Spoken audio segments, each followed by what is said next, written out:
Fala, meus amigos. Bom dia, tudo bem? Vamos aí, né? Engatar a primeira marcha na nova aula de hoje. E o Pisquilo? O Pisquilo não apareceu ainda na quarentena, não. Esse ano o Pisquilo tá com medo de dar as caras.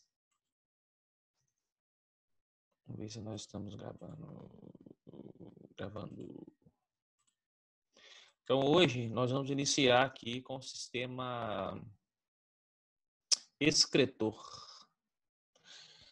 O sistema excretor é o seguinte: excreção é um processo que o nosso organismo executa para eliminar substâncias tóxicas e em excessos que estão no nosso corpo, que pode estar de qual forma? Produzidos por reações químicas no nosso próprio corpo, a exemplo da respiração celular com gás carbônico, ou substâncias que a gente ingere, que estão em excesso ou fazem mal. Por exemplo, se você comer sal demais, o cloreto de sódio, que é um dos componentes, né? O sódio, que é um dos componentes muito usados no nosso corpo, se a gente tiver em excesso, ele sai na urina. Então, o nosso sistema excretor, ele é um sistema que tem função de manter o equilíbrio no nosso organismo. Tá? No qual o rim é um dos seus maiores representantes. A manutenção do equilíbrio no corpo humano. Tá? Porque, tipo assim, o que transporta várias coisas no nosso organismo, de substâncias e tudo mais, é o sangue. Então, o rim é um cara que filtra o sangue, filtrando as coisas ruins, deixando as coisas boas. Quando nós temos um problema nos rins, que o nosso rins para de funcionar, a gente passa a ter que executar um tratamento chamado de hemodiálise. Que eu venho falando aqui. É uma máquina, essa maquinário todo aqui, vai assumir o papel do nosso rim. E aí você tem que fazer uma sessão no qual o seu sangue sai,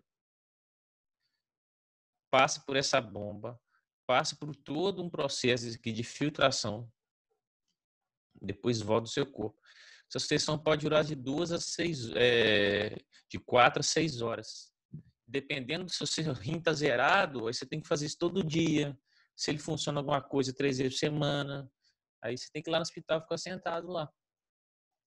Entendeu? Só que é perigoso, porque você pode ter infecção.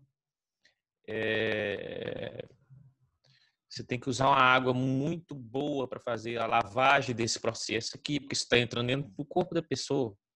Tá? Então é isso. Então não é brincadeira. E o mais interessante é que uma das principais coisas que ajudam nossos rins é beber água. Tá? Quando os nossos rins vão parando de funcionar, ele chama isso nós chamamos de insuficiência renal. Tá? Então vamos aqui. Só que para a gente falar do nosso sistema excretor, a gente precisa entender a principal função dele, que é o seguinte: o nosso organismo ele possui um mecanismo que eu chamo aqui de homeostase, que vai ser o quê? Conjunto de reações químicas realizadas para manter o equilíbrio e concentrações ideais de substâncias.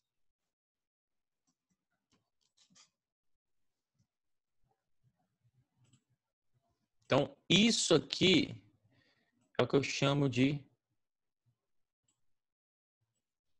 homeostase.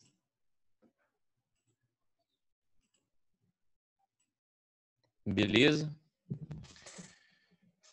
E aí, o que acontece? Esses conjuntos de reações são realizados para manter o nosso equilíbrio dinâmico.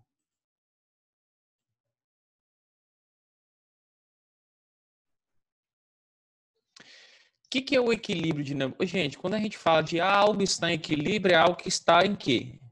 em concentrações ideais, em quantidades ideais, ou até parado, né? O copo está em equilíbrio, é o que está parado, digamos assim, dentro, numa posição adequada. Então, vou só te dar um exemplo. Seu organismo, desculpa, seu organismo ele fica com a temperatura de 36 graus e meio, por exemplo. Se você aquece seu corpo através da atividade física, você está no sol e tudo mais, seu organismo ele executa uma tarefa de eliminar o suor. Por quê? Porque você está com a temperatura ideal. Se a temperatura ideal é 36, 36,5, fica variando nessa faixa. Se a sua temperatura eleva acima disso, o organismo vai iniciar o processo de sudorese, né, que é a fabricação de suor, para resfriar o seu corpo. Pode ver, a gente joga a bola, eu jogava, né? Aí na hora que você esfria, você começa a suar. Aí você vai sentir um calor, depois que dali vai refrescando. Ou seja, esse é um mecanismo que serve para eu abaixar a minha temperatura. Quando a gente está em dias frios e tudo mais, nossa temperatura tende a descer. Meu organismo ele faz uma atividade para evitar, que é o quê? O tremor, gera atrito, que ajuda a aquecer. Sua digestão no frio é mais intensa, porque a digestão libera calor, então você consegue, como se diz, aquecer melhor seu corpo, porque você passa a digerir mais intensamente, por isso que no frio a gente come mais. Então, estou dando exemplo de 2 processos que fazem a minha temperatura ficar dentro de um valor ideal. Só que esse valor ele não é fixo. Ele pode ser 36,3, 36,5, 36,6. E aí é o que eu chamo de uma faixa dinâmica que eu considero ideal. Ou seja, entre esse e esse valor, aqui é a minha faixa normal. Por isso que eu chamo isso de por exemplo, essa situação da temperatura é uma situação de quê? De homeostase. É um processo, 2 processos que meu organismo faz. Processo para baixar a temperatura quando ela sobe e processo para subir quando ela desce, para manter um equilíbrio dinâmico da temperatura. Por que dinâmico? Porque significa que a minha temperatura, quando ela está em equilíbrio, não significa que ela tem que estar cravada em 36,5. Se ela estiver entre 36,3 e 36,6, por exemplo, é considerado normal. Está entendendo o que é o equilíbrio dinâmico? Outro exemplo. As minhas hemácias, como a gente estudou nas matérias passadas. Eu tenho que ter uma quantidade de hemácia maior que um valor e menor do que outro. Esse valor intermediário entre o menor e o maior é o que eu chamo de valores normais, valores de referência que eu encontro lá no exame de sangue. Então, se a minha massa diminuir a concentração abaixo do ideal, o meu organismo tem um processo de produzir a massa para fazer ela voltar à quantidade ideal. Se ela passar da quantidade ideal, o meu organismo vai ter um processo para voltar, né? Se ela exceder, vai ter um processo para voltar à quantidade ideal. E dessa forma eu mantenho a minha concentração de hemácias dentro de uma faixa de equilíbrio ideal. Não é um valor exato fixo, é uma faixa que tem um mínimo e um máximo. Entre esses 2 valores é considerado equilíbrio daquela substância. No caso, a gente está falando das hemácias. Então, o equilíbrio dinâmico nada mais é do que isso.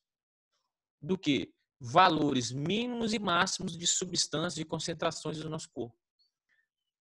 Para as nossas substâncias estarem consideradas em equilíbrio, né, em condições ideais de concentrações, elas têm que estar nessa faixa entre o mínimo e o máximo. Por isso que eu chamo de equilíbrio dinâmico.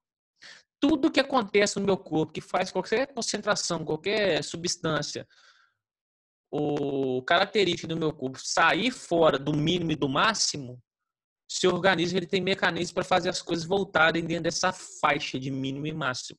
Por isso que eu falo, nosso organismo ele luta para manter o equilíbrio dinâmico. O dinâmico, resumindo, equilíbrio dinâmico, concentrações das coisas entre o mínimo e o máximo. Fechou? E como que ele faz para manter esse equilíbrio dinâmico? Reações químicas e outras atividades. Se eu pegar esse conjunto todo, é o que eu denomino homeostase. É entendido? Outro exemplo.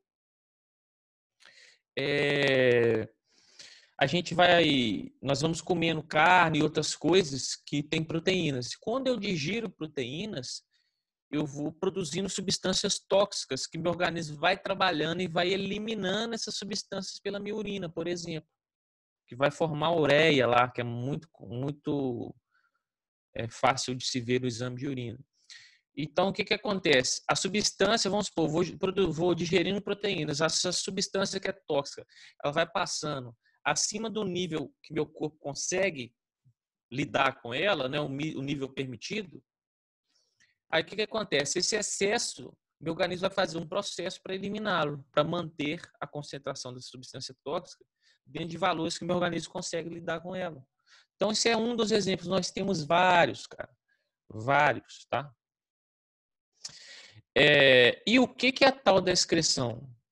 É o processo no qual o seu organismo faz para liberar substâncias nocivas, né? A excreção é um dos mecanismos que o nosso organismo usa para manter o equilíbrio dinâmico. Então, ó, resumão do resumão. Homeostase, conjunto de atividades e processos que o corpo faz para se manter em equilíbrio de concentrações e outras coisas como a temperatura. Essas atividades podem ser aumentar ou reduzir as concentrações para manter em equilíbrio ou eliminar excessos, correto? A excreção é uma das atividades que o nosso organismo faz para eliminar excesso de substâncias.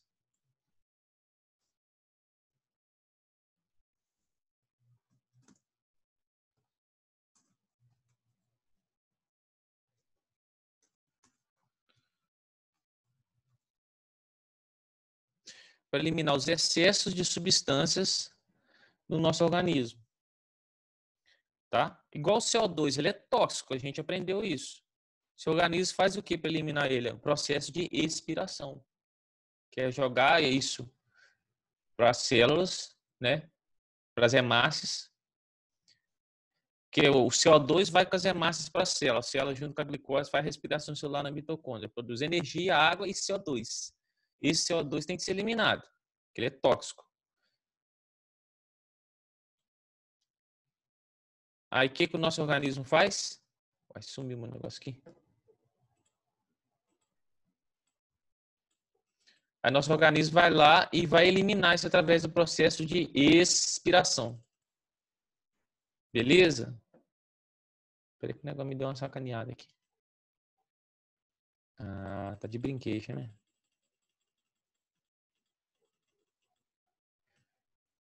Vou fazer de novo aqui.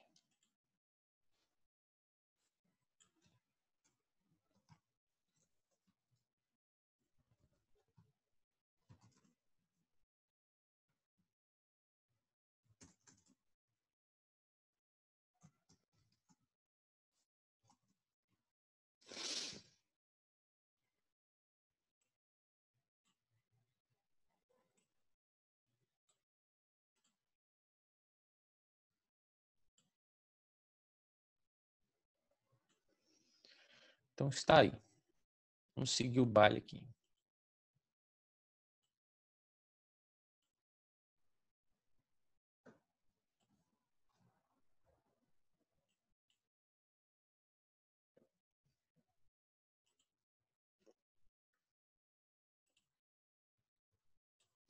Aí está a estrutura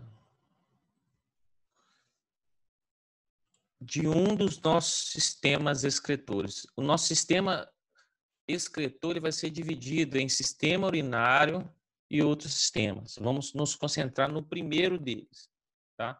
Então, o sistema excretor que nós estamos estudando, ele é composto pelo sistema urinário, sistema respiratório, tá? O nosso sistema digestório não faz parte do sistema excretor. Por quê? As fezes não é uma excreção.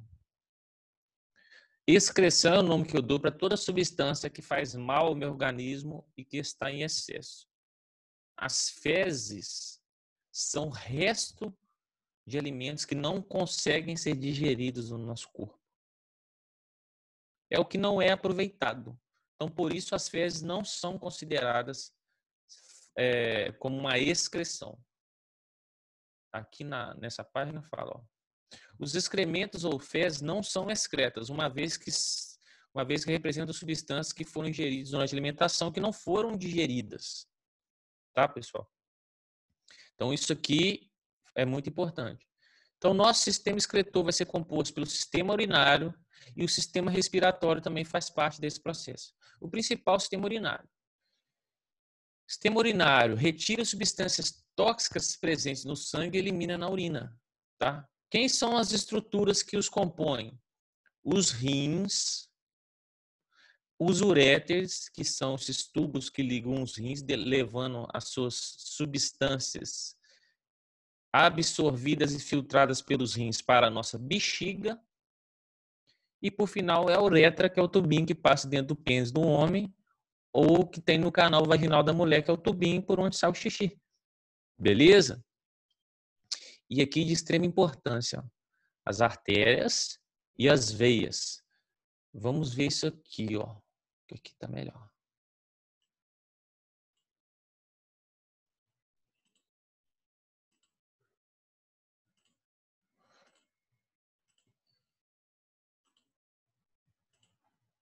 Olha lá, ó. As minhas artérias é por onde o sangue vem, como a gente aprendeu, do coração para o corpo. Então, esse sangue vai passar, lá tem a artéria direita e a artéria esquerda, que ela divide. Ó. Vai passar para o rim direito, o rim esquerdo. Ele vai ser filtrado por todo um processo que a gente vai estudar. E depois esse sangue, ele desce, tá?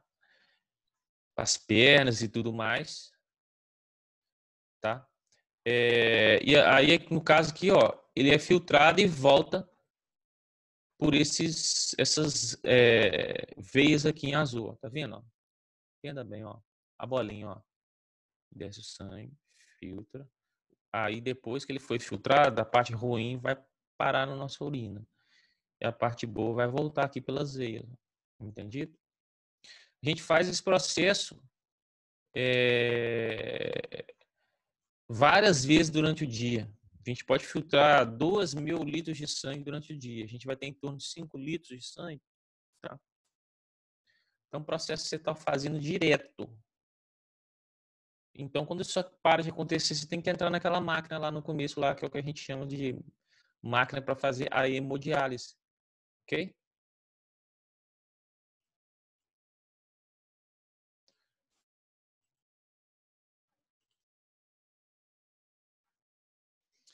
E aí, ó, aqui está a filtração do nosso sangue e a produção da urina. Isso vai acontecer dentro dos rins, tá? Nós vamos falar isso aqui com mais detalhes na próxima aula. Beleza, meus amigos? Então é isso aí. Abraços.